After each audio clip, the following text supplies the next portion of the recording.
Hello, नमस्ते और एक बार फिर से स्वागत है आपका हमारे शो में on cricket chronicles with Chandresh powered by mutual fund. सही है, और हम आपके लिए फिर से एक बार लेकर आए हैं प्रीव्यू शो। मैच नंबर 40 यानी कि गुजरात और दिल्ली कैपिटल्स के बीच का ये शो खेला जाएगा दिल्ली में।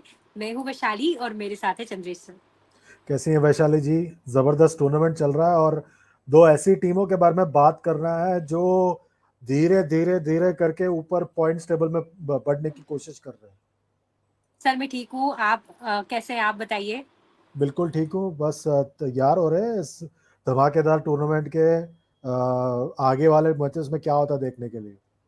बिल्कुल, जैसा सर आपने कहा कि अब टीमें अपनी जो आईज़ है वो टॉप 4 के करीब जाने की कोशिश करेगी, जिसमें दिल्ली और गुजरात थोड़ा-सा पीछे फिसल रही है। अगर हम गुजरात की बात करें, तो 8 मैचों में से 4 मैच जीते हैं। पिछला मैच जीत कर आ रही है पंजाब के अगेंस्ट। दिल्ली की बात करें तो 8 मैचों में से 3 मैच जीते हैं, और पिछला मैच सनराइज़र्स के खिलाफ बड़ी बोले कि काफ़ी बड़ी शिकस्त मिली उनको।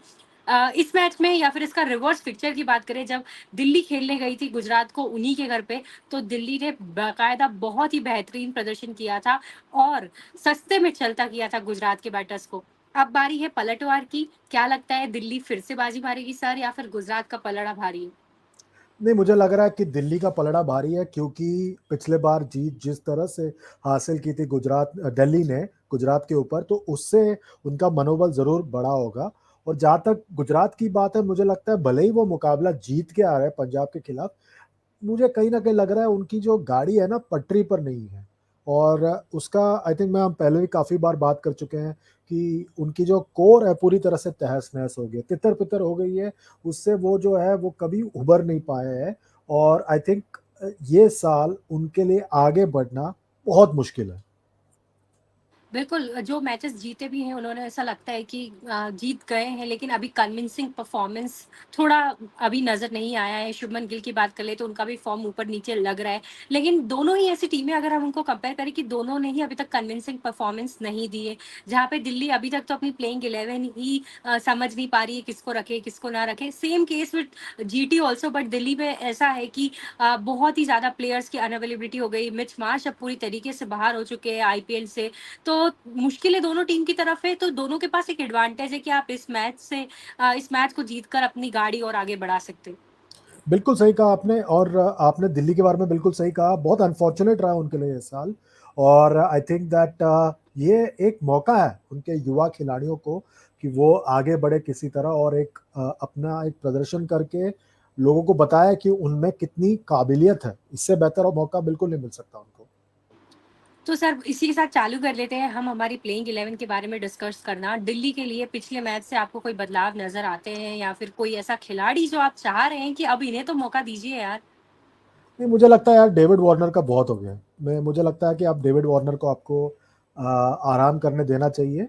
और आई थिंक अब मौका है, आप कुछ युवा खिलाड़ियों को खिलाइए। और जो जेक फ्रेजर मैकगर्क है उनसे आप ओपन कराइए, और उनको कहिए लाइसेंस टू किल।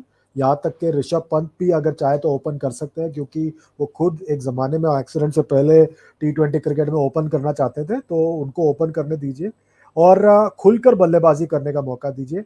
ऑलराउंडर्स के रूप में भी उनके पास अभी भी जो है सुमित कुमार है, जिन्होंने हरियाणा के लिए बेहतरीन प्रदर्शन किया था, उनको आप और मौका दीजिए। और गेंदबाजी में आप कुछ बदलाव करने की सोच सकते हैं। लिजार्ड विलियम्स के पास जाइए अगर जाना है तो। अगर आंद्रिक नॉर्के का फॉर्म अभी तक नहीं बैठ रहा है तो लिजार्ड विलियम्स के पास जाइए। ये दो तीन बदलाव है जो मैं देखना चाहता हूँ इस लाइनअप में इस मैच के लिए। सर आपने कहा कि वार्नर को बाहर बिठाइए, तो आपको क्या लगता है कौन सा ऐसा प्लेयर उनको रिप्लेस कर सकता है, या फिर जगह उनकी जगह मिलनी चाहिए? मैंने जैसे कहा, मुझे लगता है कि आप जो है मतलब आप स्वस्तिक चिकारा है जो उनके लाइनअप में है, कुमार कुशाग्र है जिनके बारे में मैंने काफ़ी बातें सुनी है, आप उनको मौका दीजिए। आप चाहे तो सिर्फ 3 ओवरसीज प्लेयर के साथ जाइए और चौथे ओवरसीज प्लेयर को एक खुला स्लॉट रखिए जो इम्पैक्ट सब के तरह आप इस्तेमाल कर सके। तो आई थिंक वो एक ऑप्शन है आपके पास, क्योंकि अगर जब एक अनुभवी खिलाड़ी से रन नहीं बन रहे हैं तो वक्त हो चुका है कि आप जो है उनके आगे सोचें। और ये मौका है उनके पास कि वो आगे सोचें। और उनके पास एक जीता जागता उदाहरण है जेक फ्रेजर मैकगर के रूप में, जो प्रदर्शन कर रहे हैं, मतलब उन्होंने इम्पैक्ट डाला अपने प्रदर्शन से। आप उनको मौका दीजिए, देखिए वो कुछ मतलब एज़ इन जो युवा खिलाड़ी आएँगे वो ज़्यादा खराब तो नहीं खेलेंगे ना इनसे। बिल्कुल। और कुमार कुशवाहा पे काफ़ी खर्चा करके दिल्ली ने उनको इस बार अपने स्क्वाड में शामिल किया था, अराउंड 7 करोड़। तो कुछ तो उनमें काबिलियत देखी होगी, तो जब आपकी कोई भी लाइनअप चल ही नहीं रहा है, तो डेफ़िनेटली आपको बेंच स्ट्रेंथ ही ट्राई करनी चाहिए। क्योंकि हमें हमेशा ऐसा लगता है कि जो बाहर बैठा है वो अच्छा खेलेगा, तो क्यों ना उनको अंदर बुलाकर देख ही लिया जाए कि कैसा खेलेंगे। इसी मोड़ पर बता दीजिए सर आपके players to watch out for. Players to watch out for मेरे लिए number 1 player to watch out for है कुलदीप यादव, क्योंकि मैं उनकी गेंदबाजी को देखना चाहता हूँ, बहुत बढ़िया फॉर्म में चल रहे हैं। दूसरे खिलाड़ी जिन पर मेरी नज़र है वो है जेक फ्रेजर मैकगर्क। ये खिलाड़ी जो है आने वाले 5-6 सालों में टी20 क्रिकेट का बेताज बादशाह होगा। एक दिवसीय क्रिकेट में भी उन्होंने ज़बरदस्त शुरुआत की है, और मेरे ख्याल से ये भी एक खिलाड़ी है जिन पर मेरी नज़र है। और तीसरे खिलाड़ी मैं देखना चाहता हूँ कि ऋषभ पंत क्या वो अ, उस तरह से बल्लेबाजी कर सकते हैं जैसे वो टेस्ट क्रिकेट में करते हैं या नहीं, क्योंकि टी20 क्रिकेट में अब तक मैंने उनको कभी खुल के बल्लेबाजी करते हुए नहीं दिखा। ये एक अचरज की बात है, जैसे वीरेंद्र सहवाग के साथ होता था वैसे ही इनके साथ हो रहा है। तो आई थिंक दैट ये जब होता है ऐसे, जब बल्लेबाज आते हैं सामने, तो उनके लिए पता नहीं क्यों ये फॉर्मेट एक मतलब एक मुश्किल सा बनता जाता है। तो ये भी मैं देखना चाहता हूँ कि कैसे प्रदर्शन करेंगे यहाँ पर। चलिए आगे बढ़ते हैं और बात कर लेते हैं गुजरात की। चॉपिंग चेंजेस नजर आए पिछले मुकाबले में। डेविड मिलर की वापसी हुई, शाहरुख खान को टीम में रखा गया, संदीप वॉरियर को रखा गया, लेकिन अभी भी कुछ मिसिंग पजल नजर आती है। तो इस टीम में कोई बदलाव आप देख रहे हैं सर? देखिए मेरे लिए ना, मुझे पता नहीं क्यों आप आपके पास 2-3 एंकर हो जाते हैं लाइनअप में जब आप शुभमन गिल और साई सुदर्शन को एक साथ खिलाते हैं। दोनों जो है गेम को स्लो डाउन कर देते हैं अपने अप्रोच के साथ। तो कोई एक ही हो सकता है, और चूंकि शुभमन गिल कप्तान है तो उनको वहां पे होना चाहिए। रिद्धिमान शाह को मैं सिर्फ एक और गेम दूंगा, क्योंकि अब बहुत हो चुका है, काफी देर से हम देख रहे हैं उनके प्रदर्शन को, देख रहे हैं कि किस तरह से वो प्रदर्शन कर रहे हैं। वो लय नहीं पकड़ा उन्होंने।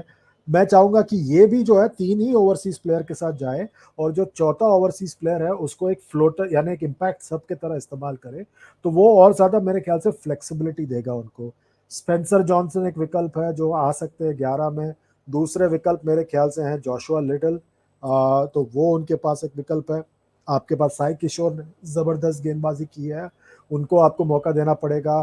राशिद खान को आपको मौका देना ही पड़ेगा। नूर अहमद भी एक विकल्प है। राहुल तेवतिया से और गेंदबाजी करानी पड़ेगी। तो इनके पास वो असला है, पर इस्तेमाल नहीं किया उन्होंने अब तक ठीक से। बिल्कुल, थोड़ा तो नज़र आ रहा है कि जिस हिसाब से प्लेयर्स का यूज़ होना चाहिए नहीं हुआ। और जैसा हम साई सुदर्शन के बारे में पहले भी बोल चुके हैं कि जब वो इनिंग्स पेस करते हैं, तो थोड़े-से बॉल ज़्यादा लेते हैं। और फिर जैसा कि आपने कहा कि 170 के आस-पास के अगर चेज़ हो या 170 के आस-पास रन बनाने हो, तो उसमें ईज़ी हो जाता है। लेकिन वही ये स्कोर पहुँच के 200 या 220 तक पहुँचेगा, तो फिर मुश्किल में नज़र आती है गुजरात टाइटंस। इसी के साथ बता दीजिए sir players to watch out for. देखिए मेरे players to watch out for एक हैं साई किशोर। उनके घुंघराले बाल के अलावा उनके जो गेंदबाजी वो भी देखने लायक है, तो मेरे ख्याल से उन पर मेरी नज़र बहुत गहरी नज़र है। दूसरे खिलाड़ी जिनको मैं बड़े गौर से देख रहा हूँ यहाँ पर, वो है डेविड मिलर, क्योंकि वो वापसी कर रहे हैं इंजरी के बाद, और उनमें वो काबिलियत है कि वो खुलकर बल्लेबाजी कर सके। पिछले 2 सीजन में वो रीढ़ की हड्डी साबित हुए थे हार्दिक पांड्या के साथ इस गुजरात टाइटंस के बैटिंग लाइनअप में। अब उनको वही किरदार निभाना पड़ेगा, खुलकर बल्लेबाजी करनी पड़ेगी। और तीसरे खिलाड़ी जिन पर मेरी नज़र है वो है राहुल तेवतिया, क्योंकि मुझे लग रहा है कि राहुल तेवतिया जिस तरह से बल्लेबाजी करते हैं, वो एक कॉन्फिडेंस देते हैं मतलब अपनी टीम को कि मैं हूँ, मैं कर लूंगा। और उन्होंने किया भी है पिछले 3-4 सालों में। तो ये बेस्ट मौका है उनके पास एक बार फिर। मैं सिर्फ चाहूंगा कि शुभमन गिल जो है उनसे और गेंदबाजी कराएं। बिल्कुल, क्योंकि अगर आपको ऑप्शन चाहिए तो फिर आपके पास राहुल तेवतिया मौजूद है, और क्यों ना 1 ओवर तो आप निकाल ही सकते हैं टी20 क्रिकेट में। तो इसी के साथ बता दीजिए सर कौन जीत रहा है इस मुकाबले को? ये कहीं ना कहीं मुझे लग रहा है कि दिल्ली कैपिटल्स का पलड़ा भारी है। मुझे पता नहीं क्यों ऐसा लग रहा है कि गुजरात टाइटंस ने अभी तक अपना कॉम्बिनेशन सेट नहीं किया है, और मेरे ख्याल से इसीलिए मुझे लग रहा है कि दिल्ली कैपिटल्स का पलड़ा भारी है। मुझे भी ऐसा लगता है कि दिल्ली इस मुकाबले में बाजी मारेगी। पिछला मुकाबला तो देखिए हैदराबाद के अगेंस्ट हो गया, वो तो बहुत ही अलग लेवल पे क्रिकेट खेल रहे हैं। लेकिन इस मुकाबले में दिल्ली को वापसी करनी होगी, अपने घर पर बाजी मारेगी। और डेविड वार्नर, अगर उनको प्लेइंग 11 में मौका दिया गया एक और, तो मुझे लगता है कल डेविड वार्नर, इस मुकाबले में डेविड वार्नर का दिन होगा। डेविड वार्नर अच्छा खेलने वाले हैं और दिल्ली जीतने वाली। चलिए देख लेते हैं, पता चल जाएगा, कुछ ही घंटों की बात है। बिल्कुल। तो thank you so much everyone for watching. लेकर आएंगे हम आपके लिए फिर से प्रीव्यू शो।